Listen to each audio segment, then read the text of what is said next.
반갑습니다. 따뜻하게 우렁찬 박수로 저를 맞이해 주셔서 대단히 감사합니다. 힘이 났습니다. 좋은 학생이 좋은 대학교를 만듭니까? 좋은 대학교가 좋은 학생을 만듭니까? 항상 저는 이 질문을 해보았습니다. 그런데 어떻든 충남대학교는 좋은 대학교이고 충남대학교 학생은 훌륭한 학생들이라고 저는 그렇게 전해 들었습니다. 맞습니까?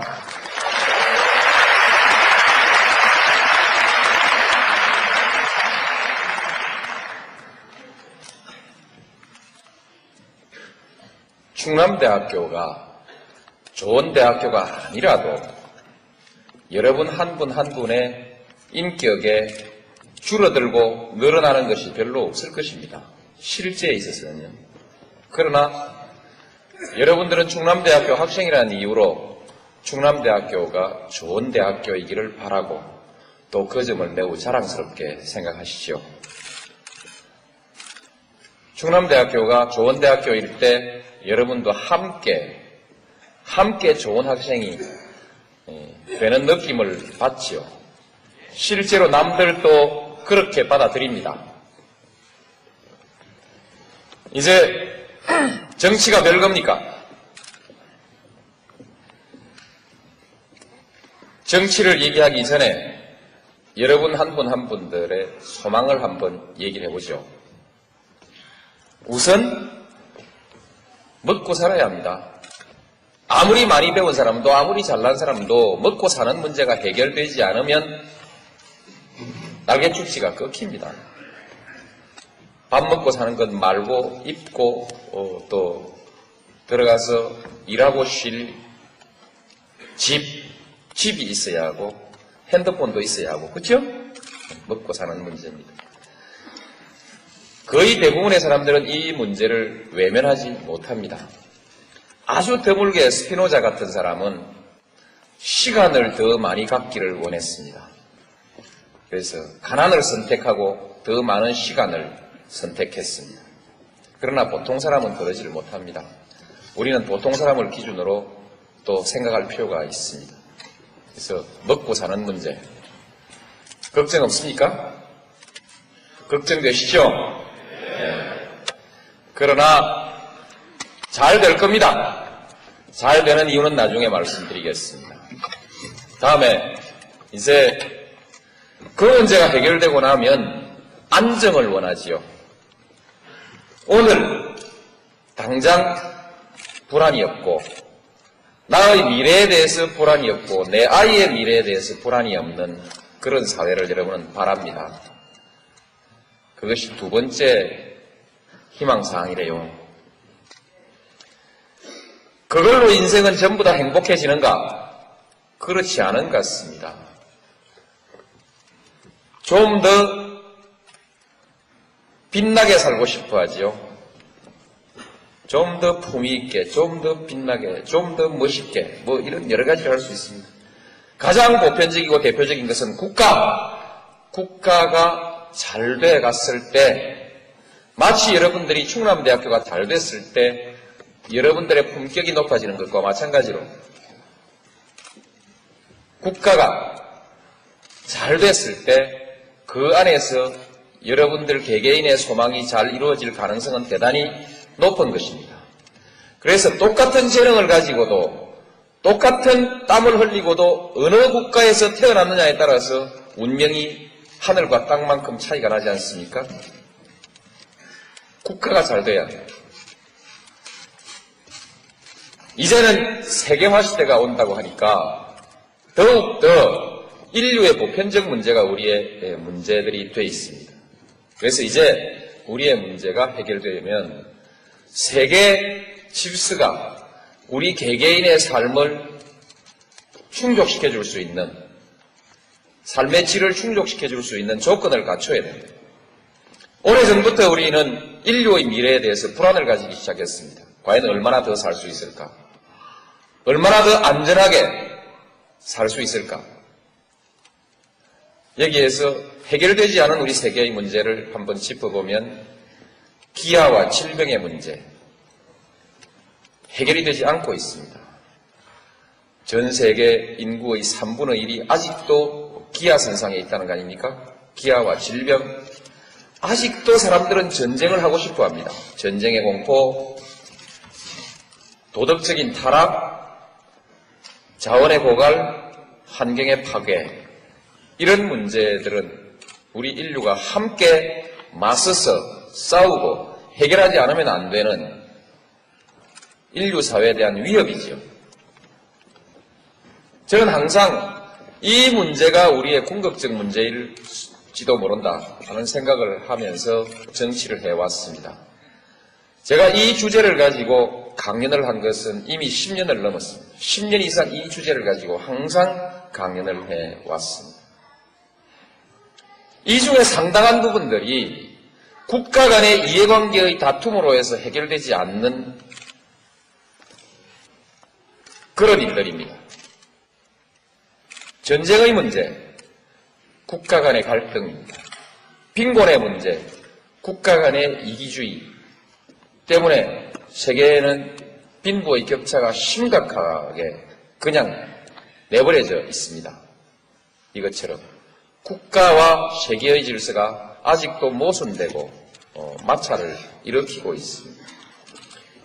이와 같은 모순이 상당히 많이 해소되어 가고 있는 것을 우리는 유럽의 질서에서 찾아볼 수 있습니다. 어쨌든 상당 부분 해결돼 가는 부분이 있고 아직도 많은 문제가 남아 있습니다. 이 문제는 좀 더 먼 미래의 과제로 두더라도 당장 우리 한국의 질서는 어디로 가야 할 것인가? 한국의 문제는 또 다른 문제들이 있습니다. 이와 같은 문제들과 더불어서 여전히 우리에게 많은 과제들을 안겨주고 있습니다. 한국, 무엇을 해결해야 할 것인가? 많은 문제들을 제기하고 있죠. 여러 가지 중에서도 한반도의 분단이 해소되어야 된다. 그렇죠? 여기서부터 또 정치적 불안정이 해소되어야 된다. 앞으로 경제는 어떻게 될 건가? 빈부의 격차는 심각하지 않은가? 환경의 파괴도 백두대간은 뭐 이런 많은 문제들을 아울러서 가지고 있습니다. 그 중에서도 새롭게 대두되는 문제로서 물 부족 국가가 된다고 하죠. 환경의 문제입니다만 물 부족 국가 대비해야 할 겁니다. 출산율이 낮아지고 있습니다. 대비해야 하겠죠. 곧 20년 후이면은 65세 이상의 노령 인구가 14%를 넘어선다고 하고 이 사회를 노령사회라고 하는데 그때 그 노인들을 부양해야 되는 사회적 문제가 발생합니다. 여기에 대해서 준비를 갖춰야 합니다. 이런 문제들. 지금 지역 간 갈등이 심각하죠. 조만간 해소될 수도 있고 또 오래 갈 수도 있습니다. 그러나 또 다른 갈등의 문제가 있을 수 있죠. 수도권과 비수도권 사이에 있어서 잠재되어 있는 갈등, 이런 것들도 우리가 해결해 가지 않으면 안 되는 문제들입니다. 그래서 아까 인류가 부닥쳐 있는 여러 가지 문제들이 국내적으로 비슷한 형태로 나타나고 있는 문제들이 있습니다. 그래서 이제 우리 국가가 어떤 국가가 되어야 될 것이냐. 가장 평범한 것이지만 정리를 한번 해보겠습니다. 여러분들은 우리 한국이 넉넉한 나라가 되기를 바랄 것입니다. 그렇죠? 경제적으로 넉넉하고 두 번째로는 우리의 삶의 질이 높은 사회가 되기를 바랄 겁니다. 쾌적한 환경, 품위 있는 문화 이런 것들을 바라겠죠. 몇몇 사람만 떵떵거리며 잘 사는 나라가 아니라 우리의 경제적인 여유를 모두가 나누어서 함께 누리는 사회. 그죠? 누구는 따뜻한 사회라고 얘기합니다. 맞다고 생각합니다. 따뜻한 사회. 소위 연대의 가치가 존중되는 사회. 그런 사회가 좋겠죠. 국방, 전쟁이 일어날 위험이 없는 안전한 나라, 또 미래에도 지금과 같은 또는 지금보다 더 좋은 상태가 계속되기를 바라고 개인적으로나 국가적으로나 불안이 없는, 미래에 대한 불안이 없는 사회죠. 마지막으로 떳떳하게 살 수 있는 나라입니다. 여러분들 부모님들 중에서 그 부모님이 하루의 삶을 매일 저녁 아들에게 고백하라고 한다면 아마 거의 견디지 못하고 양심의 가책이라든지 부끄러움 때문에 견디지 못할 사람들도 꽤 있을 것입니다. 아주 가까운 예로 일본에 다녀온 사람이 일본의 거리 질서를 보고 공항에서 내려가지고 택시를 타려고 할 때 공항에는 지금 그런 일이 없지만 줄을 서지 않고 쇠치기를 할 수밖에 없는 상황이 되어 있다면, 조건이 갖추어져 있다면 뒷전에 서서 30분을 기다리다가 드디어 결심하고 나도 이제 1차 도로 가장자리 차선을 넘어서 그 다음 차선으로 쫓아나가서 택시를 가로막고 아이 업은 짐을 든 여성이 있어도 못 본 척하고 내가 먼저 잽싸게 택시에 올라타는 그런 것을 부득이 할 수 있지 않습니까? 만약에 이 사회의 부정과 비리, 뒷전으로 거래되고 있는 특혜, 이런 것이 일반화되어 있는 사회라고 한다면 조그만 건설업을 하는 사람은 원청자에게 또는 도급자에게 뭔가 뇌물을 줘야 하고 가서 뒷거래를 해야 하고 그렇게 하지 않으면 사업을 할 수 없는 사회라면 이제 그 자기의 삶을 제 아이에게 공개를 할 수 없는 사회가 되는 것이죠. 국세청에서 나왔다 이렇게 한마디 하면 왠지 아랫도리가 후두루두루 떨리는 사람들도 많을 것입니다. 그렇죠? 이 사회는 국민을 떳떳하게 대우하는 사회가 아니죠. 그래서 마지막으로는 국민들이 당당하게 살 수 있는 나라.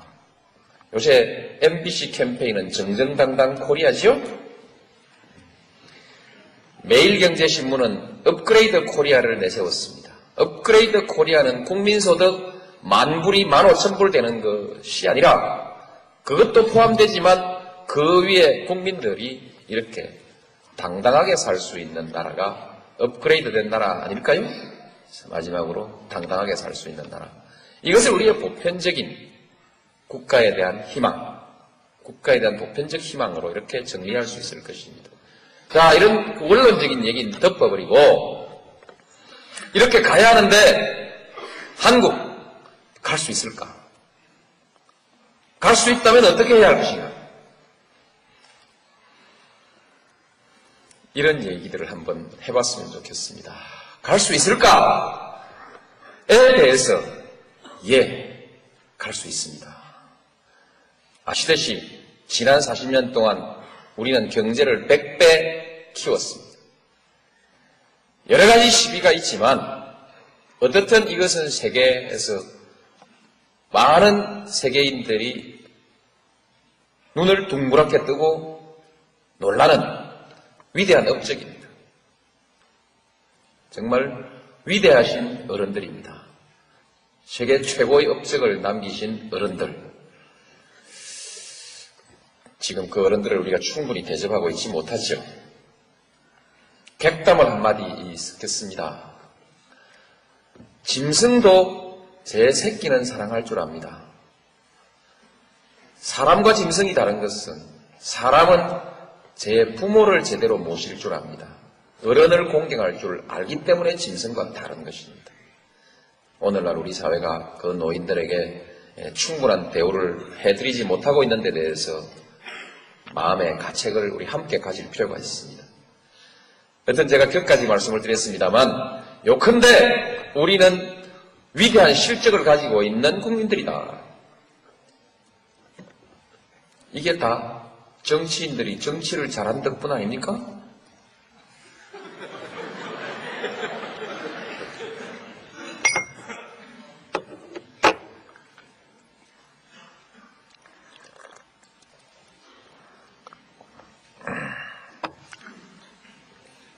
아니라도 좋습니다. 정치인들이 정치를 잘하지 않았다 하더라도 한국의 정치 수준은 어느 수준이냐? 적어도 지금까지는 세계 인류입니다.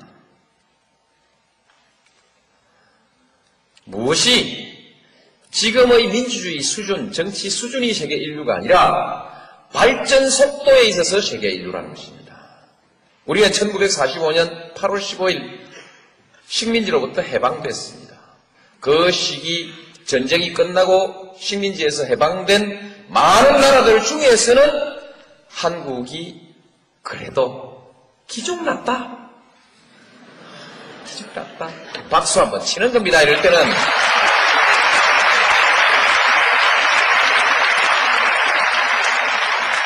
이건 사실입니다. 아무도 부인할 수가 없습니다. 사실입니다. 정치인들이 잘했거나 아니면 국민들이 잘했겠죠. 우리는 4.19를 해냈습니다. 또 79년 부마항쟁도 해냈고 80년 광주항쟁, 87년 6월항쟁, 세계 역사상에 현대사에서 한국만큼 이렇게 자주 들고 일어나서 그야말로 영어로 people power를 제대로 행사한 나라가 그리 많지 않죠. 그죠? 대단한 나라입니다. 대단한 국민들이죠. 이제 듣고 보니까 정치인들이 잘한 게 아니고 국민들이 잘한 것 같습니까? 어쨌든 쉬십시오. 한 번 더요. 네,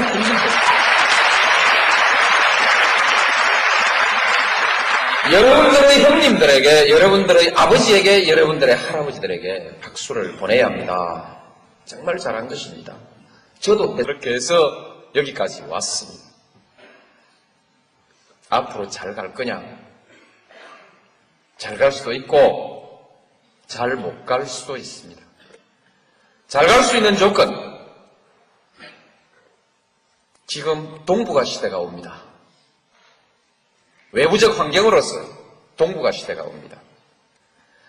지금 중국, 일본, 한국을 둘러싼 약 7억 명, 중국 저 먼 데까지 하면은 15억을 넘는 인구를 동북아시아가 가지고 있습니다. 이 인구는 7억만 하더라도 서울에서 반경 1200km로 콤파스를 그려서 그 안에 들어있는 7억만 하더라도 미주 대륙, 북미 대륙과 유럽의 인구를 합친 것만큼 큰 인구죠. 거대한 시장입니다. 또한 거대한 생산 공장이 될 수도 있습니다. 막대한 자원을 아울러서 가지고 있습니다. 인적 자원과 자연 자원들을 가지고 있습니다. 여기는 아직 개발되지 않았습니다. 이곳이 세계에서 마지막 남은 가장 역동적인, 가장 투자자들이 군침 흘리고 있는 투자 지역입니다. 제대로 하면 이곳은 경제가 불꽃처럼 일어날 곳입니다. 단 조건이 있습니다. 평화가 정착되어야 됩니다. 평화 구조가 정착되고 그 안정 위에서 번영이 일어날 수 있는 것입니다. 유럽처럼 상호 간의 교류가 활발해지고 협력하고 또는 여러 가지의 경제 거래 규범들이 통합되어야 됩니다. 표준이 통합되어야 됩니다. 이렇게 통합이 이루어질 때라야 여기에 번영이 오는 것이죠. 제일 첫 번째 조건으로서 평화와 안정, 이것을 선택할 수 있는 키를 가진 사람들이 누구냐? 남한과 북한입니다.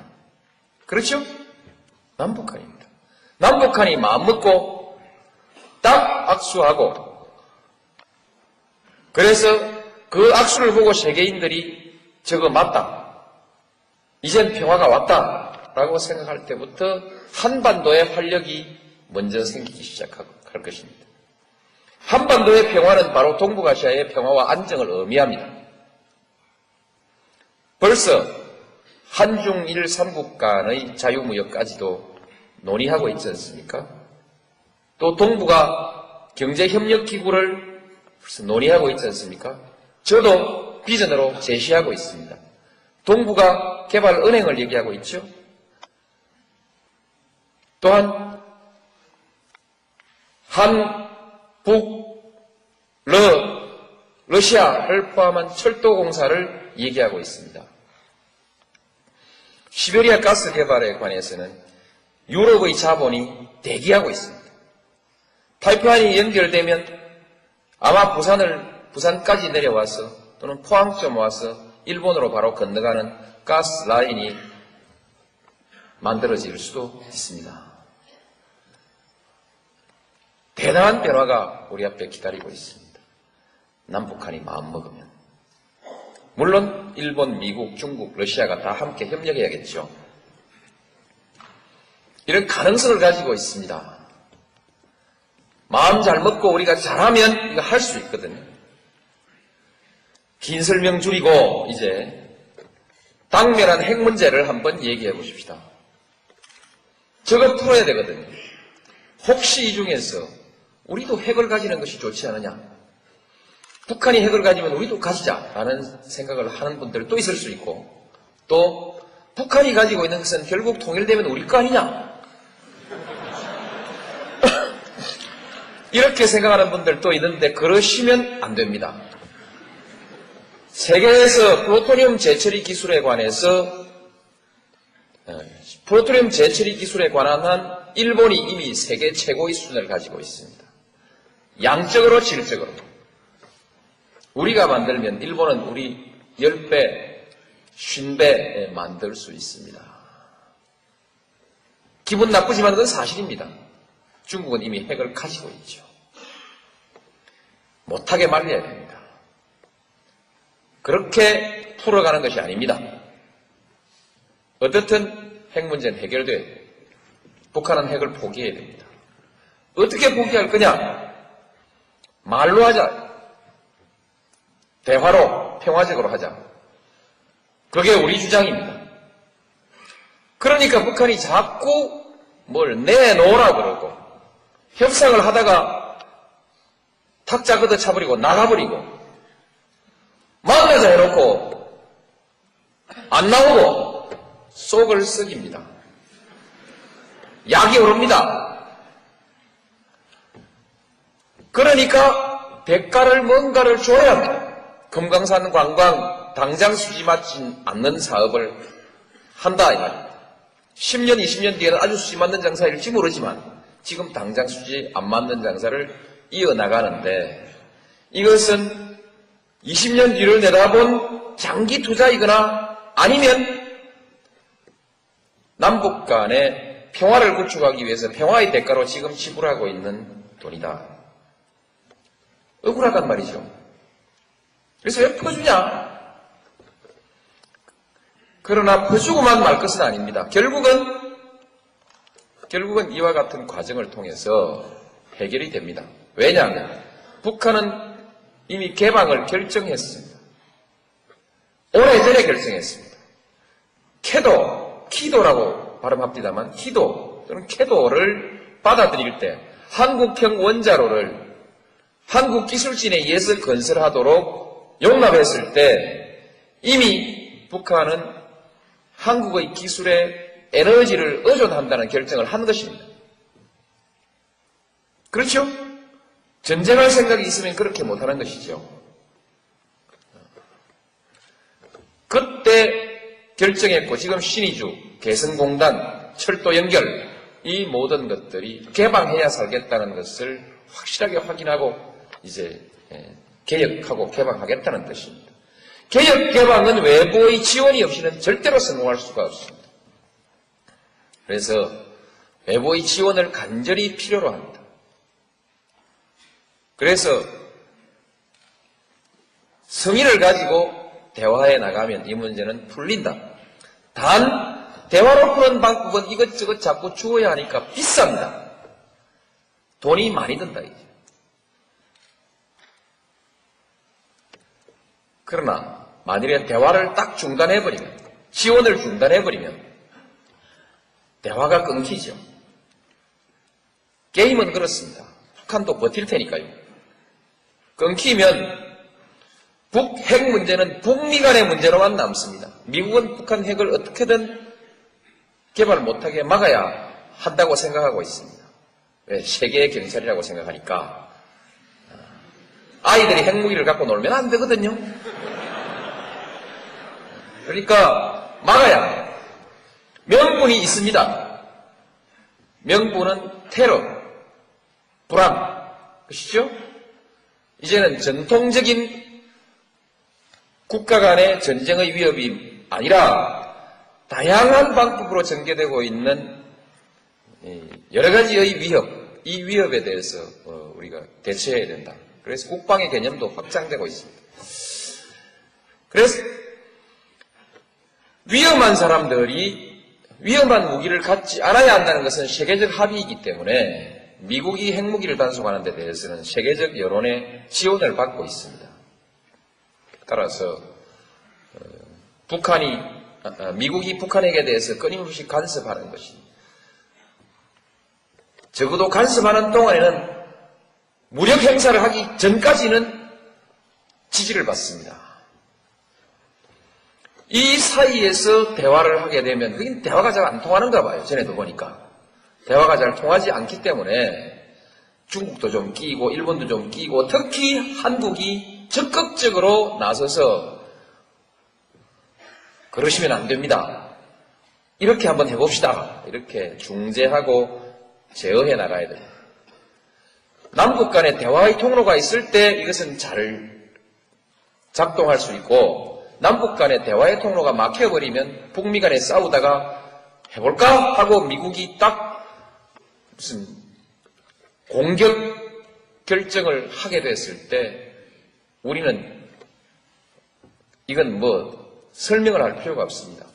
93, 4년도에 소위 핵위기라는 것이 있었는데 남북 간의 대화의 창구는 막혀 있었고 북미 간에는 서로 어르렁거리다가 미국이 전쟁을 결정하고 전쟁 준비를 착착 수행해 가다가 카트가 북한 가서 다 아주 위험한 순간에 문제를 해결했었는데 그때 미국이 썼던 전쟁의 시나리오는 우리 한국의 신문에 보도된 바에 의하면 미국인 10만 명 희생, 한국인 100만 명의 희생, 어떤 기록에는 수백만 명으로 되어 있습니다. 돈 오브도프라는 학자가 있나 봐요.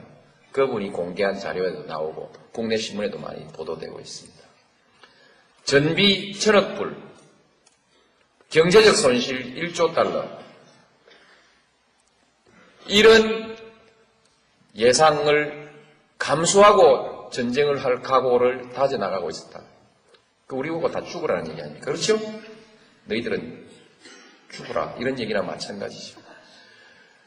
이렇게 상황이 전개될 때 한국은 속수무책으로 구경만 하고 있었어야 이게 한국이 자기 운명을 스스로 결정할 수 있는 힘을 가진 나라입니까? 그럴 수 없는 것입니다.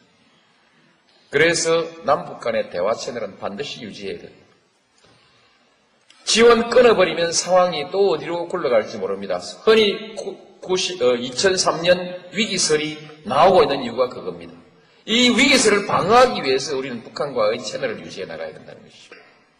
지금 지원 끊자라고 하는 사람들 참 위험한 사람들입니다. 아시겠죠?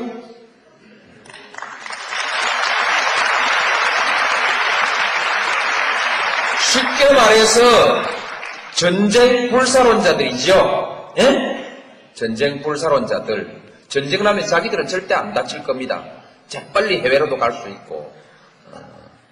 전쟁을 하면 제일 먼저 맨 앞에 나가야 되는 사람들이 여러분들입니다.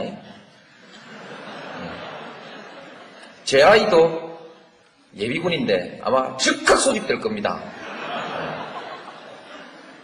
군에 안 갔다 온 사람들은 즉각 소집 안 돼요.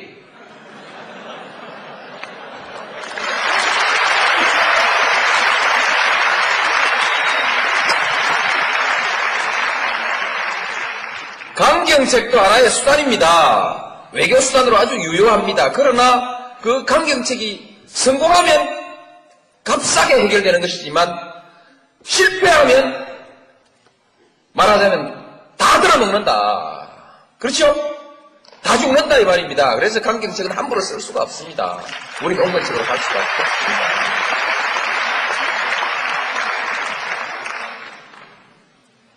그렇게 해서 이제 우리의 남북 문제를 잘 풀어나가면 미래가 보장되는데 이것은 우리 역사의 대전환을 의미합니다.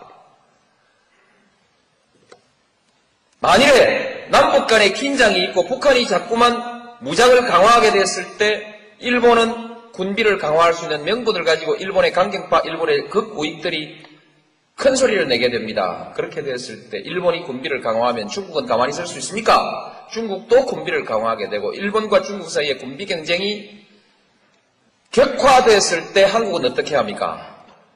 우리도 해야죠. 그런데 아무리 해봐도 돈으로 따져보나 인구로 따져보나 이게 대책이 않습니다. 한국 사람이 아무리 유능해도 정치적, 지리적 조건이 그렇게 만들어져 있으면 도리 없이 눈치를 보는 나라가 될 수밖에 없습니다. 우리 한국 사람이 못나서 중국 대륙의 왕조가 바뀌었을 때 한국의 왕조가 따라 바뀌고 중국 대륙의 왕조가 바뀌면 한국의 정변이 일어나는 역사를 감수했겠습니까? 못나서 감수한 것이 아니라 정치적 조건이 그렇게 되어 있기 때문에 감수해 왔습니다. 일본이 해양 세력으로 편입되면서 소위 서양 세력으로 편입되면서 등장하니까 이제 중국과 일본 사이에 끼어가지고 이쪽에서 줄 서자 저쪽에 줄 서자 마치 오늘날 우리 민주당의 일부 국회의원들처럼 어디 줄을 설지 몰라가지고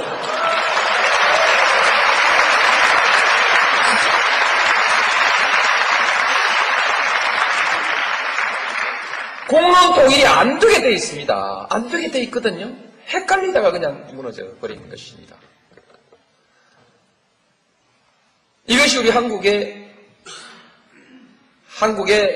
역사였고 이것은 변방의 역사였습니다.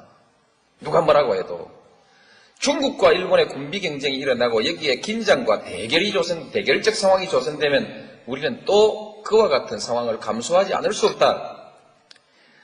EU 같은 질서로 동북아 질서를 재편해내자. 그렇게 재편해냈을 때 중국도 좋고 일본도 좋고 한국도 다 좋습니다. 여기엔 수평적 관계, 평등의 관계가 있고 작은 나라라 할지라도 얼마든지 주도적 역할을 해낼 수가 있습니다. 일본은 전과가 있어서 동아시아의 공동 번영을 얘기하면 사람들이 수상하게 듣습니다. 중국은 너무 커요. 겁납니다. 그냥 있어도 겁나는데 한국이 동아시아의 통합을 주도해 나가야 합니다. 그랬을 때 의심 없이 서로가 받아들일 수 있는 질서를 만들어 나갈 수 있지 않겠습니까? 이제 동아시아의 질서를 주도해 나가는 새로운 시대, 수백 년 큰 나라의 눈치를 보면서 살아왔던 변방의 역사를 극복하고 이제 당당히 주도하는 역사, 자주의 역사로 갈 수 있는 절호의 계기를 우리는 지금 맞이하고 있습니다. 새로운 동북아 시대가 지금 오고 있고 그 시대에 우리는 이제 동북아시아의 주역으로 부상하는 것입니다. 멋지지 않습니까?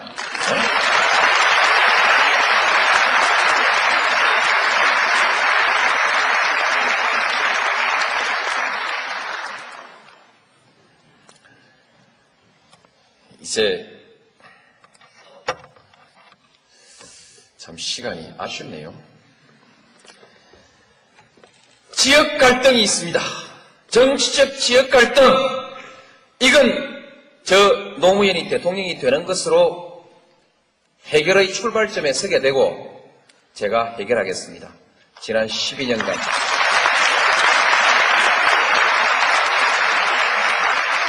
오로지 여기에 매달려 왔습니다. 모든 정치적 가치 중에서 최우선의 과제로 저는 이것을 설정하고 여기에 매달려 왔고 내 자신의 금배지를 내던지면서까지도 지역 갈등 극복을 위해서 노력해 왔습니다. 거기에 대해서 저를 적극적으로 지지하는 분들이 국민통합, 노무현 짱, 짜자짜짜짜 하고 이렇게 해서 제가 민주당의 대통령 후보가 된 거 아닙니까?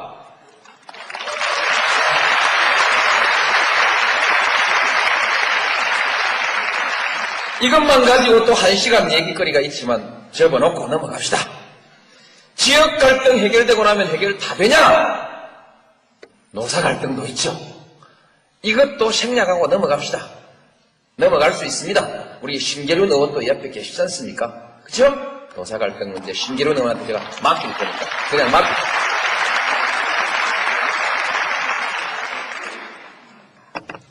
그러면 뭐가 문제냐?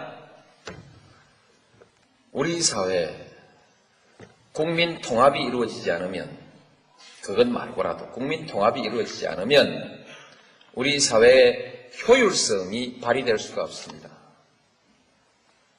계속해서 배를 타고 가는데 계속해서 이 길로 가면 안 되는데 왜 이 길로 들어서느냐고 계속 시비 붙는 사람이 있고, 아니야 이 길이 맞아, 계속 이것 가지고 싸워댄다면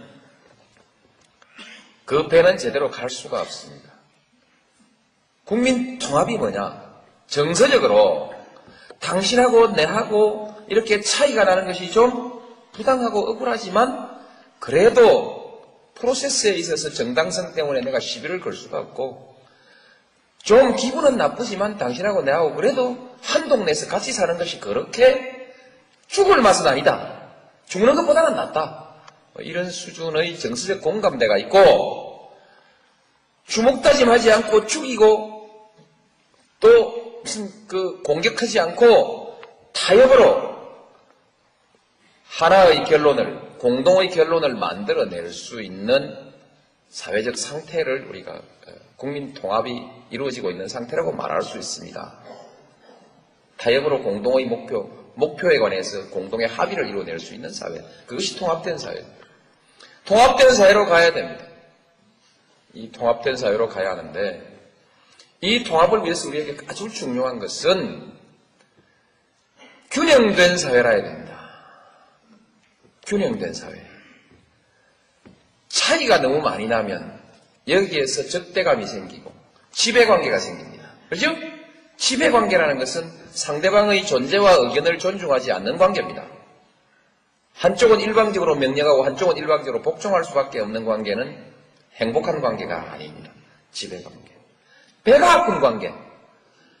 나도 열심히 했는데 왜 항상 제 친구한테 내가 명령만 받아야 되는가 하는 이 배 아픈 관계. 그죠?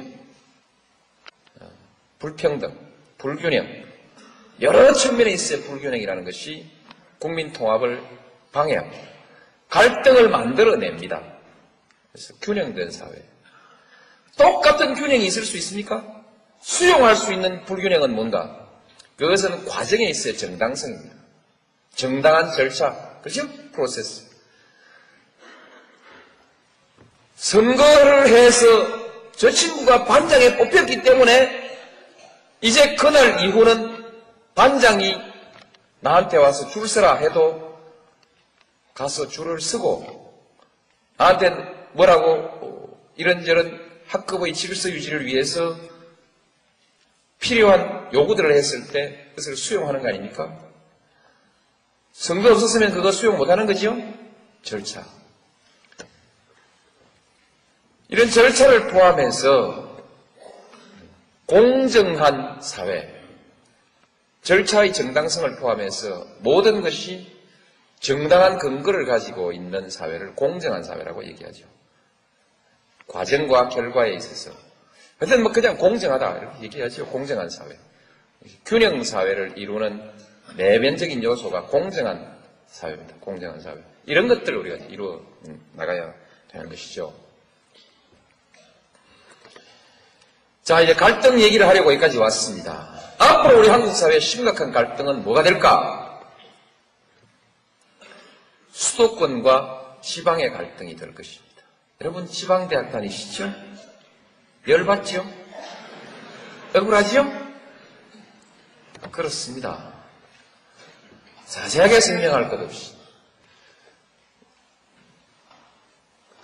요즘은 옛날에는 고등학교밖에 안 나온 노무현이 같은 친구도 절에 가서 머리 수건동에 메고 촛불 켜놓고 책 열심히 읽으면 고등고시도 합격하던 시절이 있었습니다.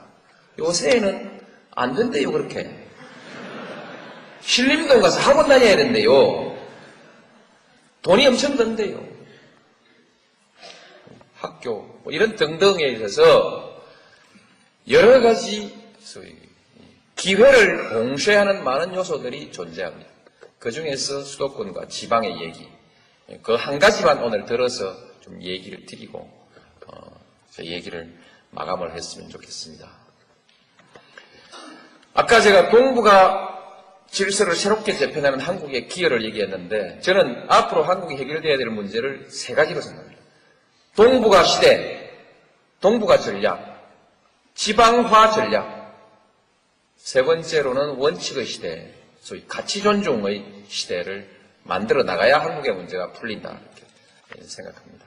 그래서 두 번째 것이 지방화입니다. 지방화. 왜 해야 되냐 하는 얘기는 생략하겠습니다. 어떻게 할 거냐? 분권해야지요. 분권. 지금 각 대학의 많은 뜻있는 교수님들이 분권 운동을 하고 있습니다. 권한을 넘겨줘야 됩니다. 입법권의 상당 부분을 넘겨주어서 예를 들면 세율을 적용할 때 탄력세율을 적용해서 법인세를 지방자치단체가 결정해서 법인세의 세율을 조정할 수 있는 시스템까지를 만들어줘야 됩니다. 조직을 하는 데 있어서 지방자치단체가 거의 전적인 자율권을 가져야 됩니다. 조직권, 인사권 이런 문제죠. 자치조직권, 자치입법권 물론 가져야 이런 것을 통해서 지방의 독자적인 전략을 쓸 수 있도록 해줘야 된다. 이것을 분권과 자치권의 확대라고 얘기합니다. 돈이 제일 중요하죠.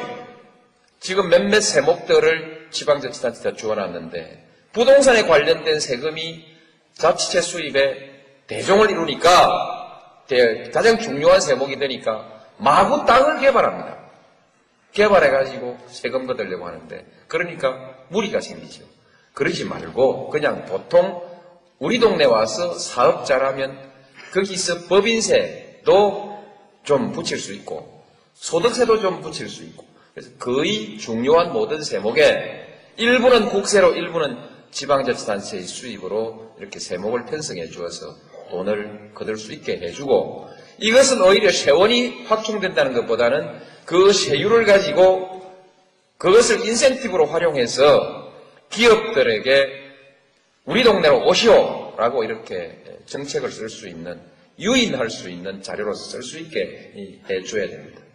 지금 중앙정부에서 지방으로 이전하고 있는 재원 중에서 중앙정부 예산의 절반이 지방으로 이양하고 있는 재원인데 요거는 무슨 문화원 짓는 데 써라, 요거는 무슨 보육원 짓는 데 써라, 이거는 무슨 병원 짓는 데 써라 이렇게 하나하나 지정을 해주니까 그거 따오는 맛에 돈 많은 지방자치체는 별로 필요하지도 않은 것을 마구 만들고 돈 없는 지방자치체는 자기 낼 돈이 없어가지고 그걸 따오지 못하고 이렇게 해서 불합리한 일들이 많이 생깁니다. 그래서 무대기로 돈을 그냥 넘겨줘라. 좋죠? 무대기로 그냥. 세목을 적지 말고 넘겨줘라. 그래서 포괄 이전을 해줘야 된다. 해주고 그래도 부자 동네는 세금이 많이 거치고 가난한 동네는 세금이 덜 거치기 때문에 그것 말고도 지방재정형평기금을 만들어서 가난한 동네는 더 밀어주고 부자 동네는 덜 밀어주자. 그러면 가난한 동네는 전부 받아먹기만 하려고 열심히 안 하면 어떡하냐.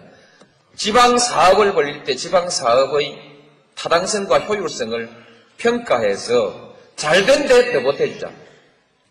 이 이원적인 기준으로 지방을 지원해야 합니다. 그래서 분권과 자치재정을 확대해주는 획기적인 개혁이 있어야 되고 두 번째로는 지방대학을 집중적으로 육성해야 됩니다. 집중적으로 지원해야 됩니다. 그래도 감이 안 옵니까? 왕창 지원해야 됩니다.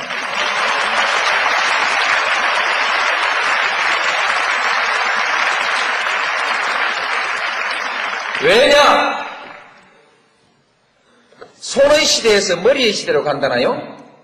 그렇죠? 지식 기반 사회라는 게 그것을 의미하지 않습니까? 한국에는 특히 고학력 인구가 많기 때문에 지식기반 산업에 많은 일자리를 만들어내지 않으면 안 됩니다. 그런데 이게 전부 서울로 다 집중되어 있습니다. 어떤 대기업 보고 왜 본사를 지방으로 한번 옮기지 않느냐고 했더니 거기엔 사람이 없대요. 지방대학 나온 사람 많이 있지 않냐고. 제가 물었더니 말고 박사급 인재들이 지방에 가서 안 산대요. 왜? 아이들 교육시키기가 어렵고 문화적 여건이 좋지 않고 그러므로 난 가기 싫다. 안 내려가니까 박사급을 데리고 못 가니까 대기업의 연구실 같은 것이 지방 가가지고는 제대로 안 되니까 못 내려가는 거야. 여기에다가 무슨 세금 조금 깎아주고 내려와라 이런 걸로 되는 시대가 아닙니다. 따라서 지방의 교육 여건, 문화 여건을 만들어야 되는데 이게 돈이 많이 들죠. 그러니까 제일 첫 번째 어디서 시작할까? 대학에서 시작해야 됩니다. 대학교에 집중적으로 지원하면 대학교에서 우수한 인재가 나오게 됩니다. 그냥 우수한 인재가 나오는 것이 아니고 그 지방의 산업과 적합하게 결합된 인재를 만들어내는 것입니다. 그리고 그 지방의 연구 개발을 대학이 주도해 나가도록 만들어야 됩니다. 그렇게 하고 그 다음에 그것을 통해서 우리 지금 연구개발비가 효율성이 낮다고 합니다. 이것을 높이기 위해서 지방의 산업과 연구소와 대학을 결합시켜내는 산학연 네트워크 연구 시스템들을 만들어야 된다는 것이 국무총리실에서 연구를 하다가 중단하고 지금 덮어놔 버렸는데 이거 도로 끄집어내갖고 연구를 시킬 겁니다.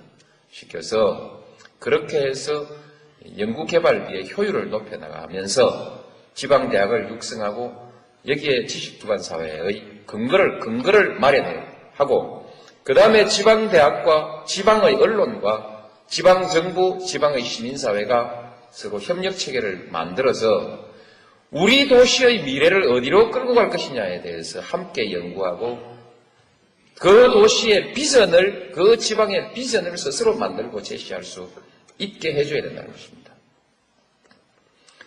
지방이 제일 취약한 것이 스스로의 비전을 만들어낼 수 있는 기획 기능이 약한 것입니다.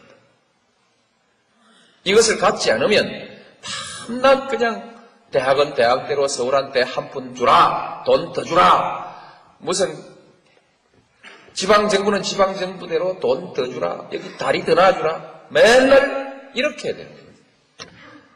무대기로 왕창 잘라라고 얘기할 수 있는 독자적인 종합적 지역발전 계획의 프로젝트를 못 가지고 있으면 밤낮 그렇게 얻어먹다 볼일 다 본다 이 말이죠.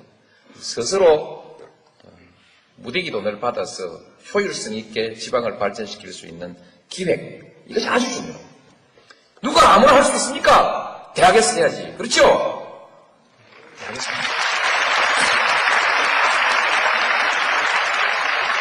이제 대학을 밀어주는 일이 남았는데 돈이 있어야 할 거 아닙니까? 돈이?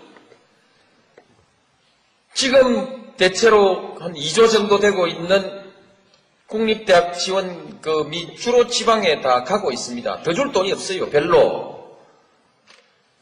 이젠 더 준다 해봤자 서울대학교 돈 뺏어가고 줄 수밖에 없는데 서울대학교 돈 그거 뺏으려고 하다가 정권이 성하게 잘 살아남겠습니까? 그리고 돈이 뺏어봤자 돈이 그래 많지도 않습니다. 무슨 돈이냐? 우리 한국의 연구개발비가 약 4조 수천억 되는데 그 중에서 약 1조 2천억 정도가 대학교로 오고 있습니다. 이것을 한 배로 늘려보자.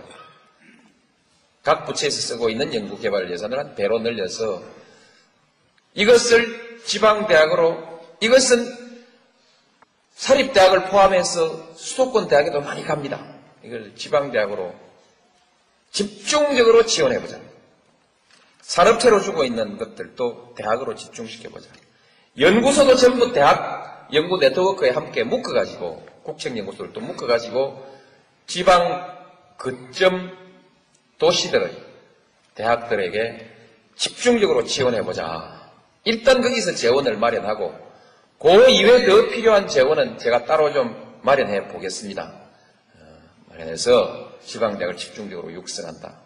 그러면 충청도에서는 충남대학이 첫 번째로 돈 왕창 받겠다.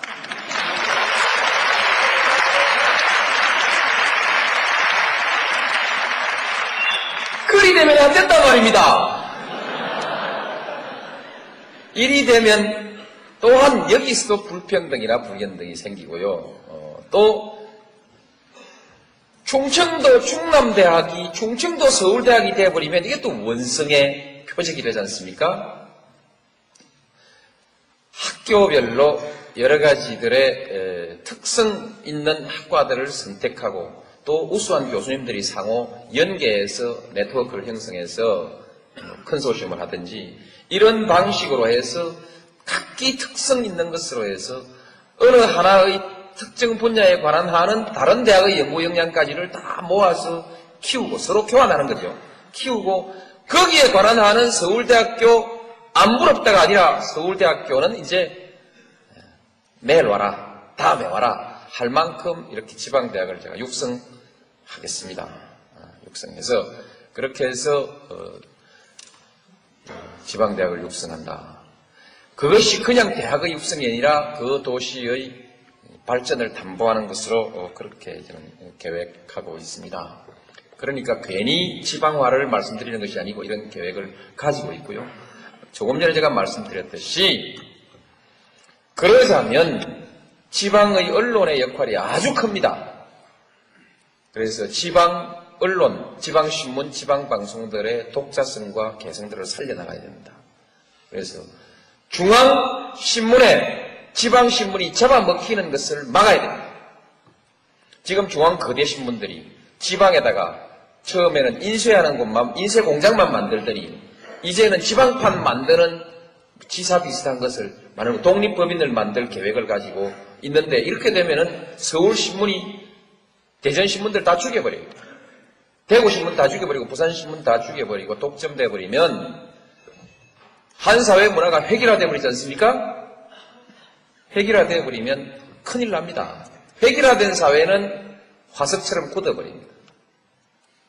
상상력에 빈곤이 생기고 창의력이 쪼그라들죠. 그래서 안 됩니다. 그래서 지방 언론 살려야 됩니다.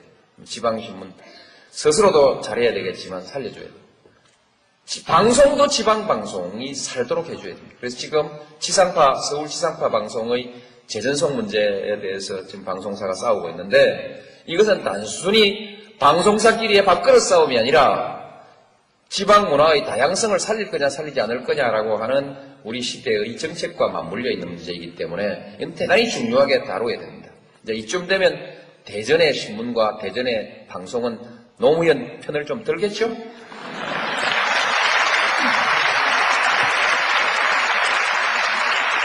왜냐하면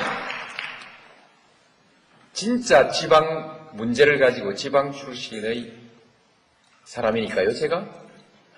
이 문제에 관한 난 저만큼 고민을 해본 사람이 없습니다. 그러니까 선택은 없습니다.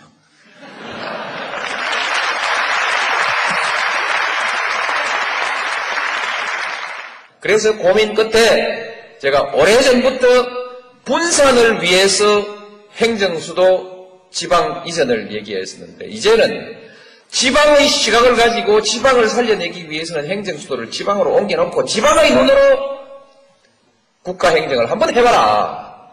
그렇게 하기 위해서 행정수도를 옮겨버리기로 결심을 했습니다. 자세한 내용 설명 안 드려도 많이 들으셨죠?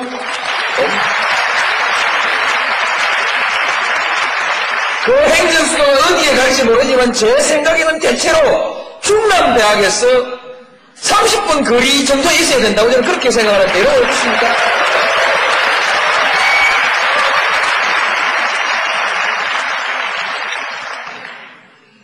이제 이것만 해도 여러분들 뭐 배가 부르실 텐데 제가 뭐 자꾸 더 드릴 건 없지 않습니까? 그렇죠? 근데 그래도 이제 몇 마디 마무리는 해야죠. 그렇게 이것은 지방의 시각을 가지고 행정을 해야 지방시대가 온다는 뜻 때문에 행정수도를 말씀드린 것이니까요. 또 질문이 있으면 혹시 또 추가하더라도 단순 충청표를 의식하고 이런 것이 아닙니다. 제가 정말 저 정치 그렇게 안 했습니다. 정치 그렇게 안 했고요.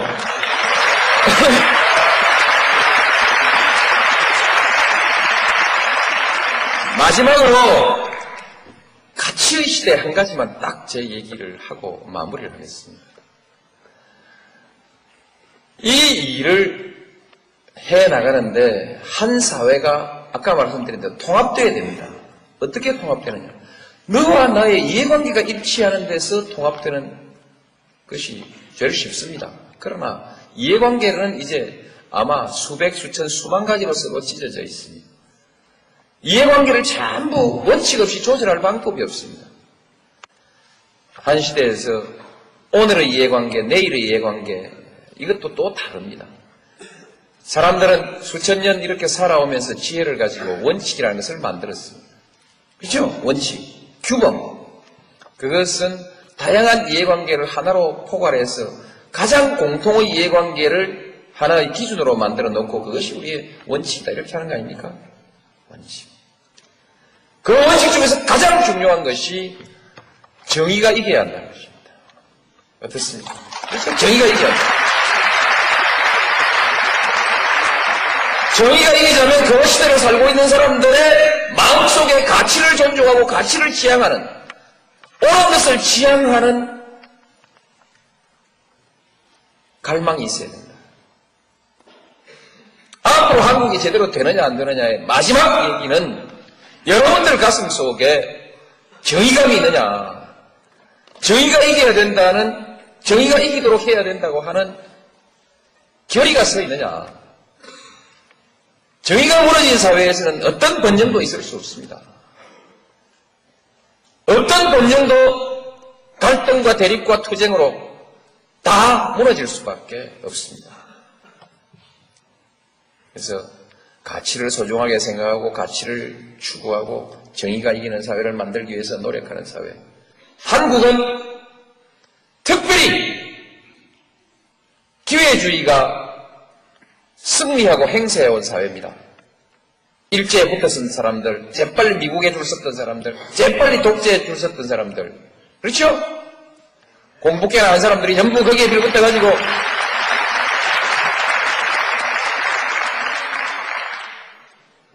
이 나라의 지도층이라는 사람들 한번 해보십시오. 국무총리를 시키려고 사람을 찾아보니까 과거가 깨끗한 사람이 없어. 쉬어.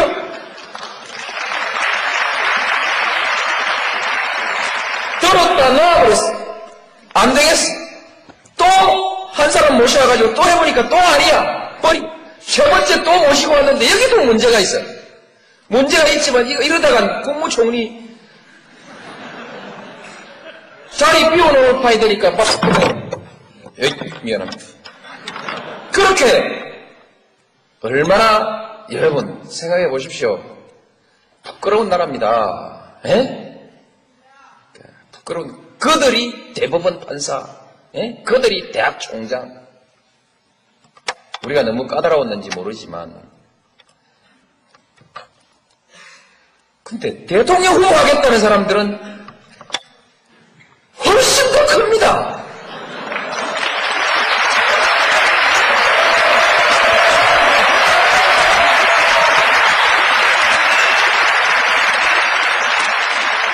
국무총리 하겠다, 아니, 대통령 후보, 국무총리 하겠다는 사람들의 흉은 적어도 그냥 흉입니다.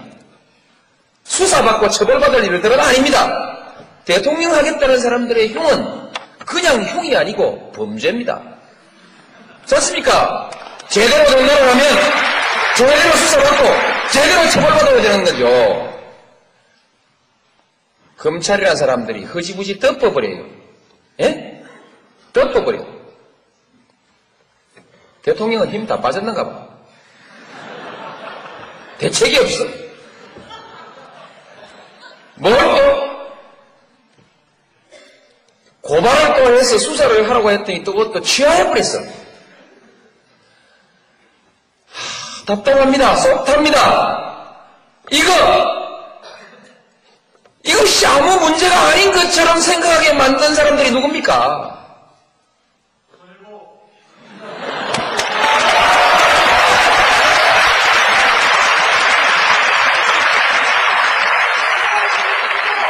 이거 개혁해야 됩니다. 누가 어떤 방법으로 하는지에 대해서는 비밀입니다.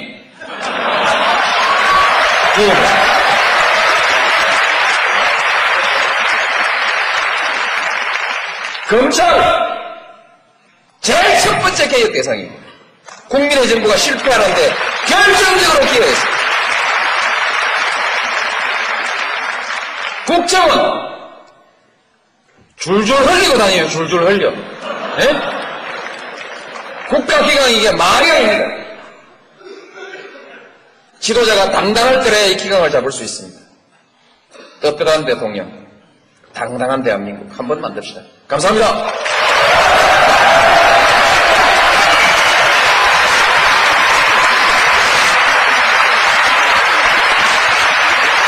생각하지 않은가.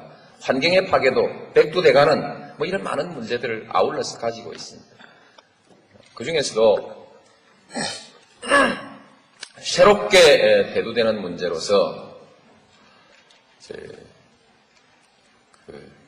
물 부족 국가가 된다고 하죠. 환경의 문제입니다만 물 부족 국가 대비해야 할 겁니다.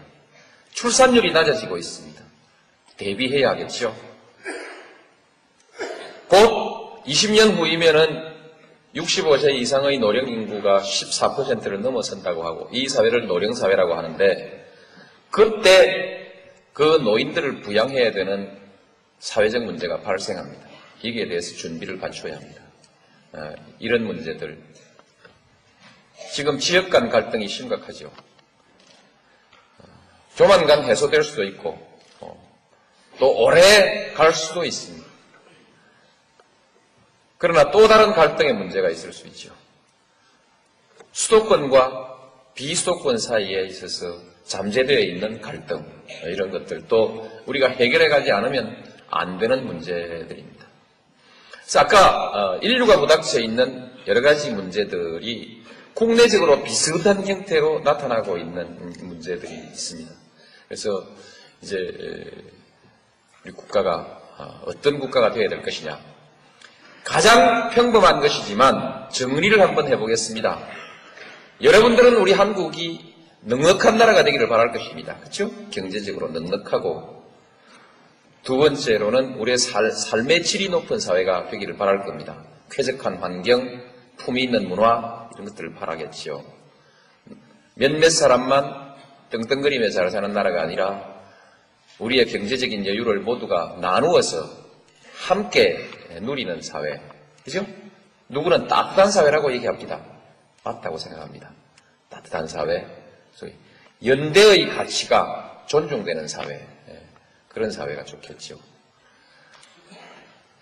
국방, 전쟁이 일어날 위험이 없는 안전한 나라. 또 미래에도 지금과 같은 또는 지금보다 더 좋은 상태가 계속되기를 바라고 개인적으로나 국가적으로나 불안이 없는, 미래에 대한 불안이 없는 사회죠. 마지막으로 떳떳하게 살 수 있는 나라입니다. 여러분들 부모님들 중에서 그 부모님이 하루의 삶을 매일 저녁 아들에게 고백하라고 한다면 아마 거의 견디지 못하고 양심의 가책이라든지 부끄러움 때문에 견디지 못할 사람들도 꽤 있을 것입니다. 아주 가까운 예로 일본에 다녀온 사람이 일본의 거리 질서를 보고 공항에서 내려가지고 택시를 타려고 할 때 공항에는 지금 그런 일이 없지만 줄을 서지 않고 새치기를 할 수밖에 없는 상황이 되어 있다면, 조건이 갖추어져 있다면 뒷전에 서서 30분을 기다리다가 드디어 결심하고 나도 이제 1차 도로 가장자리 차선을 넘어서 그 다음 차선으로 쫓아나가서 택시를 가로막고 아이 업은 짐을 든 여성이 있어도 못 본 척하고 내가 먼저 잽싸게 택시에 올라타는 그런 것을 부득이 할 수 있지 않습니까? 만약에 이 사회의 부정과 마치 여러분들이 충남대학교가 잘 됐을 때 여러분들의 품격이 높아지는 것과 마찬가지로 국가가 잘 됐을 때 그 안에서 여러분들 개개인의 소망이 잘 이루어질 가능성은 대단히 높은 것입니다. 그래서 똑같은 재능을 가지고도 똑같은 땀을 흘리고도 어느 국가에서 태어났느냐에 따라서 운명이 하늘과 땅만큼 차이가 나지 않습니까? 국가가 잘 돼야 돼요. 이제는 세계화 시대가 온다고 하니까 더욱더 인류의 보편적 문제가 우리의 문제들이 돼 있습니다. 그래서 이제 우리의 문제가 해결되면 세계 질서가 우리 개개인의 삶을 충족시켜 줄 수 있는, 삶의 질을 충족시켜 줄 수 있는 조건을 갖춰야 됩니다. 오래전부터 우리는 인류의 미래에 대해서 불안을 가지기 시작했습니다. 과연 얼마나 더 살 수 있을까? 얼마나 더 안전하게 살 수 있을까? 여기에서 해결되지 않은 우리 세계의 문제를 한번 짚어보면 기아와 질병의 문제, 해결이 되지 않고 있습니다. 전 세계 인구의 3분의 1이 아직도 기아 선상에 있다는 거 아닙니까? 기아와 질병. 아직도 사람들은 전쟁을 하고 싶어 합니다. 전쟁의 공포, 도덕적인 타락, 자원의 고갈, 환경의 파괴, 이런 문제들은 우리 인류가 함께 맞서서 싸우고 해결하지 않으면 안 되는 인류 사회에 대한 위협이죠. 저는 항상 이 문제가 우리의 궁극적 문제일지도 모른다 하는 생각을 하면서 정치를 해왔습니다. 제가 이 주제를 가지고 강연을 한 것은 이미 10년을 넘었습니다. 10년 이상 이 주제를 가지고 항상 강연을 해왔습니다. 이 중에 상당한 부분들이 국가 간의 이해관계의 다툼으로 해서 해결되지 않는 그런 일들입니다. 전쟁의 문제, 국가 간의 갈등입니다. 빈곤의 문제, 국가 간의 이기주의 때문에 세계에는 빈부의 격차가 심각하게 그냥 내버려져 있습니다. 이것처럼 국가와 세계의 질서가 아직도 모순되고 마찰을 일으키고 있습니다. 이와 같은 모순이 상당히 많이 해소되어 가고 있는 것을 우리는 유럽의 질서에서 찾아볼 수 있습니다. 어쨌든 상당 부분 해결돼 가는 부분이 있고 아직도 많은 문제가 남아 있습니다.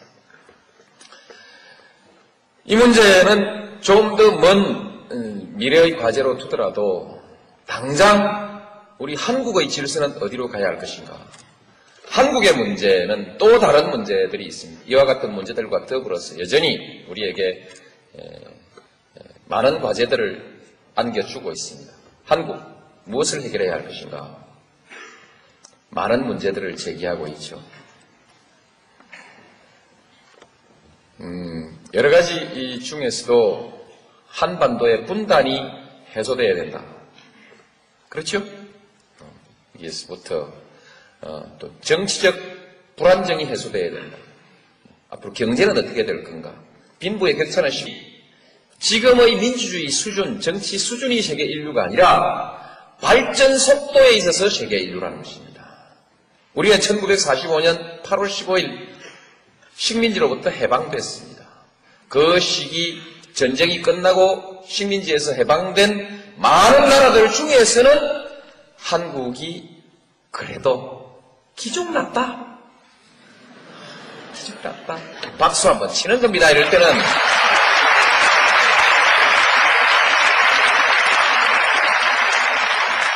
이건 사실입니다. 아무도 부인할 수가 없습니다. 사실입니다. 정치인들이 잘했거나 아니면 국민들이 잘했겠죠. 우리는 4.19를 해냈습니다. 또 79년 부마항쟁도 해냈고 80년 광주항쟁, 87년 6월항쟁, 세계 역사상에 현대사에서 한국만큼 이렇게 자주 들고 일어나서 그야말로 영어로 people power를 제대로 행사한 나라가 그리 많지 않죠. 그죠? 대단한 나라입니다. 대단한 국민들이죠. 이제 듣고 보니까 정치인들이 잘한 게 아니고 국민들이 잘한 것 같습니까? 어쨌든 쉬십시오. 한 번 더요. 네,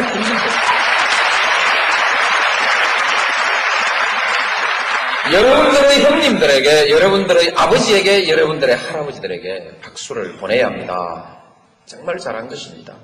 저도 그렇게 해서 여기까지 왔습니다. 앞으로 잘 갈 거냐? 잘 갈 수도 있고 잘 못 갈 수도 있습니다. 잘 갈 수 있는 조건,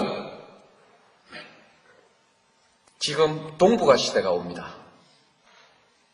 외부적 환경으로서 동북아 시대가 옵니다. 지금 중국, 일본, 한국을 둘러싼 약 7억 명, 중국 저 먼 데까지 하면은 15억을 넘는 인구를 동북아시아가 가지고 있습니다. 이 인구는 7억만 하더라도 서울에서 반경 1200km로 콤파스를 그려서 그 안에 들어있는 7억만 하더라도 미주 대륙, 북미 대륙과 유럽의 인구를 합친 것만큼 큰 인구죠. 거대한 시장입니다. 또한 거대한 생산 공장이 될 수도 있습니다. 막대한 자원을 아울러서 가지고 있습니다. 인적 자원과 자연 자원들을 가지고 있습니다. 여기는 아직 개발되지 않았습니다. 이곳이 세계에서 마지막 남은 가장 역동적인, 가장 투자자들이 군침 흘리고 있는 투자 지역입니다. 제대로 하면 이곳은 경제가 불꽃처럼 일어날 곳입니다. 단 조건이 있습니다. 평화가 정착되어야 됩니다. 평화 구조가 정착되고 그 안정 위에서 번영이 일어날 수 있는 것입니다. 유럽처럼 상호 간의 교류가 활발해지고 협력하고 또는 여러 가지의 경제 거래 규범들이 통합되어야 됩니다. 표준이 통합되어야 됩니다. 이렇게 통합이 이루어질 때라야 여기에 번영이 오는 것이죠. 제일 처음 비리, 뒷전으로 거래되고 있는 특혜, 이런 것이 일반화되어 있는 사회라고 한다면 조그마한 건설업을 하는 사람은 원청자에게 또는 도급자에게 뭔가 뇌물을 줘야 하고 가서 뒷거래를 해야 하고 그렇게 하지 않으면 사업을 할 수 없는 사회라면 이제 그 자기의 삶을 제 아이에게 공개를 할 수 없는 사회가 되는 것이죠. 국세청에서 나왔다 이렇게 한마디 하면 왠지 아랫도리가 후두루두루 떨리는 사람들도 많을 것입니다. 그렇죠? 이 사회는 국민을 떳떳하게 대우하는 사회가 아니죠. 그래서 마지막으로는 국민들이 당당하게 살 수 있는 나라. 요새 MBC 캠페인은 정정당당 코리아지요? 매일경제신문은 업그레이드 코리아를 내세웠습니다. 업그레이드 코리아는 국민소득 10,000불이 15,000불 되는 것이 아니라 그것도 포함되지만 그 위에 국민들이 이렇게 당당하게 살 수 있는 나라가 업그레이드 된 나라 아닐까요? 마지막으로 당당하게 살 수 있는 나라. 이것을 우리의 보편적인 국가에 대한 희망, 국가에 대한 보편적 희망으로 이렇게 정리할 수 있을 것입니다. 자, 이런 원론적인 얘기는 덮어버리고 이렇게 가야 하는데 한국 갈 수 있을까? 갈 수 있다면 어떻게 해야 할 것인가? 이런 얘기들을 한번 해봤으면 좋겠습니다. 갈 수 있을까에 대해서 갈 수 있습니다. 아시다시피 지난 40년 동안 우리는 경제를 100배 키웠습니다. 여러 가지 시비가 있지만 어떻든 이것은 세계에서 많은 세계인들이 눈을 둥그렇게 뜨고 놀라는 위대한 업적입니다. 정말 위대하신 어른들입니다. 세계 최고의 업적을 남기신 어른들. 지금 그 어른들을 우리가 충분히 대접하고 있지 못하죠. 객담을 한마디 있겠습니다. 짐승도 제 새끼는 사랑할 줄 압니다. 사람과 짐승이 다른 것은 사람은 제 부모를 제대로 모실 줄 압니다. 어른을 공경할 줄 알기 때문에 짐승과 다른 것입니다. 오늘날 우리 사회가 그 노인들에게 충분한 대우를 해드리지 못하고 있는 데 대해서 마음의 가책을 우리 함께 가질 필요가 있습니다. 여튼 제가 끝까지 말씀을 드렸습니다만 요컨대 우리는 위대한 실적을 가지고 있는 국민들이다. 이게 다 정치인들이 정치를 잘한 덕분 아닙니까?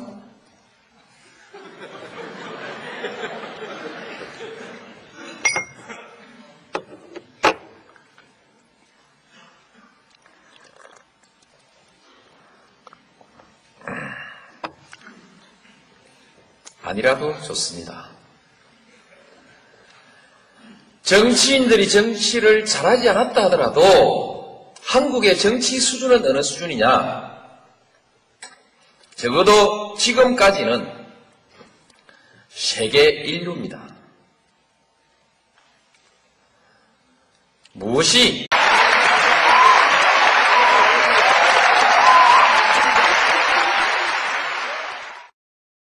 반갑습니다. 따뜻하게 우렁찬 박수로 저를 맞이해 주셔서 대단히 감사합니다. 힘이 났습니다. 좋은 학생이 좋은 대학교를 만듭니까? 좋은 대학교가 좋은 학생을 만듭니까? 항상 저는 이 질문을 해보았습니다.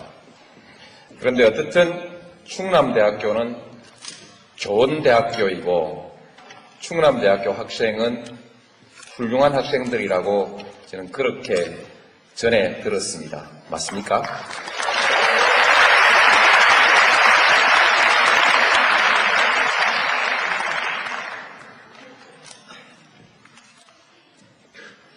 충남대학교가 좋은 대학교가 아니라도 여러분 한 분 한 분의 인격에 줄어들고 늘어나는 것이 별로 없을 것입니다. 실제에 있어서는요. 그러나 여러분들은 충남대학교 학생이라는 이유로 충남대학교가 좋은 대학교이기를 바라고 또 그 점을 매우 자랑스럽게 생각하시죠. 충남대학교가 좋은 대학교일 때 여러분도 함께 좋은 학생이 되는 느낌을 받지요. 실제로 남들도 그렇게 받아들입니다. 이제 정치가 별겁니까? 정치를 얘기하기 전에 여러분 한 분 한 분들의 소망을 한번 얘기를 해보죠. 우선 먹고 살아야 합니다. 아무리 많이 배운 사람도 아무리 잘난 사람도 먹고 사는 문제가 해결되지 않으면 날개축지가 꺾입니다. 밥 먹고 사는 것 말고 입고 또 들어가서 일하고 쉴 집이 있어야 하고 핸드폰도 있어야 하고 그렇죠? 먹고 사는 문제입니다. 거의 대부분의 사람들은 이 문제를 외면하지 못합니다. 아주 드물게 스피노자 같은 사람은 시간을 더 많이 갖기를 원했습니다. 그래서 가난을 선택하고 더 많은 시간을 선택했습니다. 그러나 보통 사람은 그러지를 못합니다. 우리는 보통 사람을 기준으로 또 생각할 필요가 있습니다. 그래서 먹고 사는 문제 걱정 없습니까? 걱정되시죠? 네. 그러나 잘 될 겁니다. 잘 되는 이유는 나중에 말씀드리겠습니다. 다음에 이제 그 문제가 해결되고 나면 안정을 원하지요. 오늘 당장 불안이 없고 나의 미래에 대해서 불안이 없고 내 아이의 미래에 대해서 불안이 없는 그런 사회를 여러분은 바랍니다. 그것이 두 번째 희망사항이래요. 그걸로 인생은 전부 다 행복해지는가? 그렇지 않은 것 같습니다. 좀 더